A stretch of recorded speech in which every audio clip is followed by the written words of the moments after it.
While it is possible to create tables for MySQL using the SQL tab, we can write commands such as create table and so on. It's much easier to do this just directly through the existing interface. If you look down here on the page for the database itself, not looking at one of the tables specifically, but if I go to the top here and I click on database, or if I go over to the left hand side and I click on this, you'll find that you're looking at the entire database. All the tables will be listed here. We're able to browse the data in the tables. We can look at the structure of either of the tables. We can run a search, which is basically running a query. Same sort of thing we can do by going to the SQL tab here. We can do any of those commands on any table because we're looking at the database as a whole. Now, what we want to do here is create a new table. So I'm going to create a table called users. Number of fields is the number of columns that we want to have. In this case, I'm going to say 5. And hit enter. There we go. So I'm going to be creating this table called users. There's the name up there. It's not over on the side here because we haven't finished creating it yet. But this tells me what I am creating. So user ID is going to be my first field. I'm going to pick full name.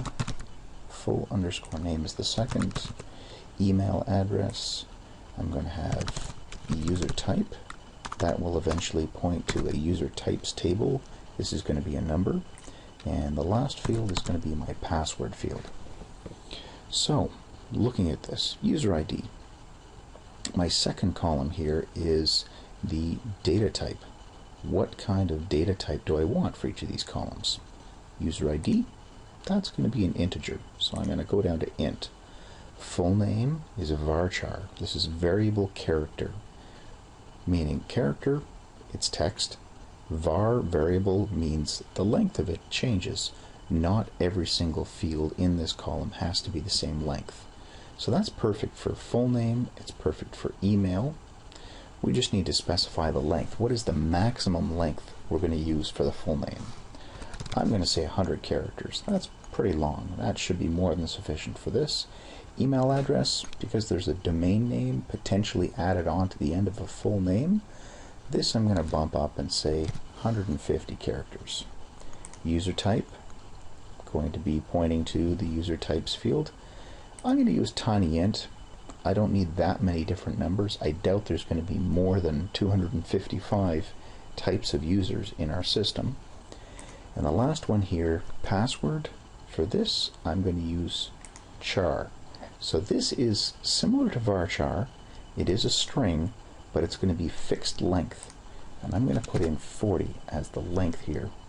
We are going to be using the SHA-1 hashing algorithm to encrypt our passwords. The SHA-1 algorithm will always give us a 40 character string. So that's what we want to use here. Now these other columns, what we want to do here, let's see if we can shrink this down a little bit. And we'll scroll over. There we go. Now for the first field, that was our user ID. It is an integer, it's a number. So I'm going to say unsigned for that one. For the user type, I'm going to say unsigned for that one. Unsigned means there's no negative sign that can be used in front of it, so I'm only dealing with positive numbers. User type, user ID, those are only ever going to be positive numbers. Coming over to the extra column, my user ID, my only choice here, auto increment. I want to use that because I want the database to be able to jump to the next number automatically. Every time I add a record, I don't want to have to look it up, try and figure out what the next value is going to be. I want the database to do it for me. And this one right here, primary, I'm going to click on that one, making user ID my primary key. This is going to be the unique value that I use for every single row to make sure every single row has at least one piece of information that is unique. Chances are email address is going to be the same, that's fine, but it is going to be possible to have the same user type, it is going to be possible to have the same name. So I'm going to make sure that at least this one value is always going to be unique. That's why I've got that set as my primary key.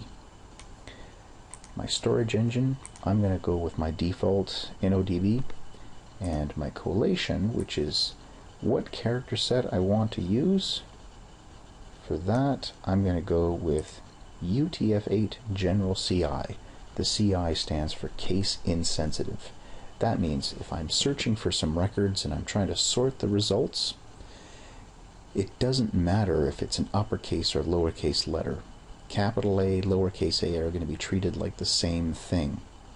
It also means not just when I'm sorting, but also when I'm searching through the values and I'm trying to find a match. It doesn't matter if I write an uppercase or lowercase a, it's going to find either one of those. Okay, so I've got my 5 fields, I've defined the attributes, I've defined the user ID with the primary key auto increment. These things are defined, so save. And there we go. Here is the SQL command. So if you ever wanted to write that, PHPMyAdmin gives you that example so you can use it later on as a reference. Okay, and there's our table. Our 5 fields: user ID, full name, email, user type, password, unsigned, unsigned, auto increment, and down here at the very bottom, primary key is user ID. And that's it. We've created a table using just that built-in form that comes with PHPMyAdmin. Remember, starting from the database. We can't create a table from inside of a table.